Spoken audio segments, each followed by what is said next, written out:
Bonjour à tous, que le Seigneur vous bénisse. Soyez le bienvenu à notre rendez-vous quotidien, 5 minutes pour restaurer. Alors, en ce mardi 4 novembre 2025, nous voulons poursuivre notre thème que nous avions commencé depuis hier, à savoir « Tout est possible à celui qui croit ». Et ce que j'apprécie dans ce passage que nous avons commencé hier à étudier, à savoir Marc au chapitre 9, à partir du verset 17, la Bible nous parle de cet homme qui était désespéré face à l'état de son enfant qui était donc pris par des crises. Et ces crises étaient tellement répétitives qu'il a certainement et assurément été ça et là cherchant la solution jusqu'à trouver Jésus. Et lorsqu'il rencontre le Seigneur, il dit « Aie compassion de nous, aie pitié de nous. Si tu peux faire quelque chose pour nous, le Seigneur lui dira « Si tu peux, mais tout est possible à celui qui croit. » Et ce qui est extraordinaire, c'est que ce n'est pas sorti de la bouche d'un apôtre, ce n'est pas sorti de la bouche d'un prophète, ce n'est pas sorti de la bouche d'un pharisien, mais c'est sorti de la bouche du Dieu vivant, du créateur du ciel et de la terre, lui qui a créé l'homme, lui qui a créé les événements, les circonstances et tout ce qui se trouve sous les cieux, dans les cieux et sous la terre. Il nous dit que en vérité, tout marche par la foi.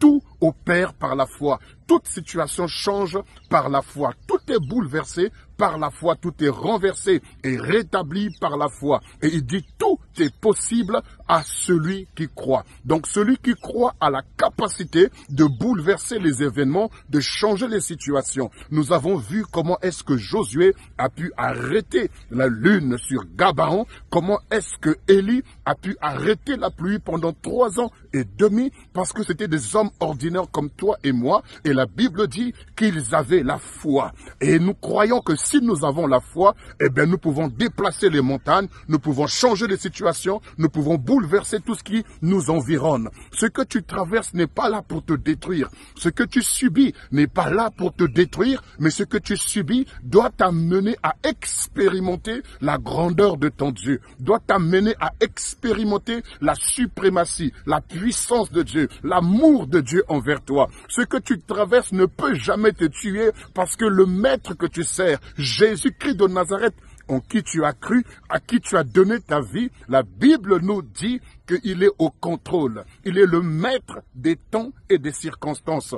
Il est le maître des temps et des situations. Ce que tu traverses ne le dépasse pas. Ce que tu traverses ne l'étonne pas. Ce que tu traverses ne le surprend pas. Mais il veut que tu puisses expérimenter la foi en l'exerçant. Tu me diras, oui, homme de Dieu, ça fait longtemps que je prie. Ça fait longtemps que j'ai la foi. Je n'en peux plus. Je n'en peux absolument plus. Et je suis en train de craquer. Le Seigneur dit, il est fidèle. Il ne permettra pas que tu sois tenté au-delà de tes forces. Mais assurément que la situation que tu traverses, le Seigneur veut bâtir en toi un cœur solide, une âme affermie, une âme qui croit et qui a confiance en lui, car après ces épreuves, après ces événements, ta foi sera inébranlable. Après ces circonstances, ta foi sera solide. Tu seras capable de relever les paralytiques. Tu seras capable de chasser les démons, d'imposer les mains aux malades. Et ils auront la guérison. Parce que ce que tu traverses,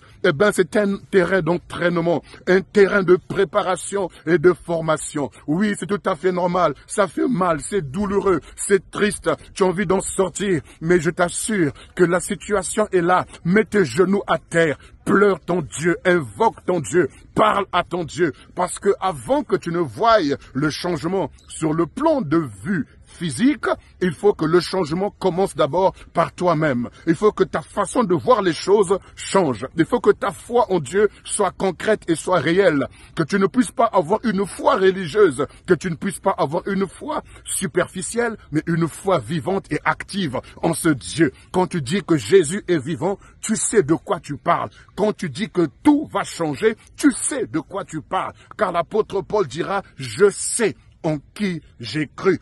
parce qu'il a expérimenté les dangers sur l'eau, sur la terre. Il a expérimenté les dangers au milieu des frères qui se disaient frères. Il a expérimenté les dangers à tous égards, mais il a dit, alors qui pourra me séparer de l'amour de Jésus? Serait-ce l'angoisse? Serait-ce la persécution? Serait-ce la tribulation? Il dira, je suis convaincu que rien ne pourra nous séparer de l'amour de Jésus. Parce qu'il a expérimenté au travers de ses épreuves ce Dieu-là, et il pourra dire, je sais en qui j'ai cru. Est-ce que tu sais en qui tu as cru? Est-ce que tu connais celui que tu sers? Alors ce que tu traverses ne doit pas t'ébranler, mais garde la foi. Ça va changer et ton histoire deviendra un témoignage pour plusieurs personnes. Alors fortifie-toi, vaillant héros. Fortifie-toi, vaillante héroïne, parce que le Seigneur est avec toi et ton histoire deviendra un témoignage, un temps de restauration et de guérison pour toute personne qui rentrera en contact avec toi.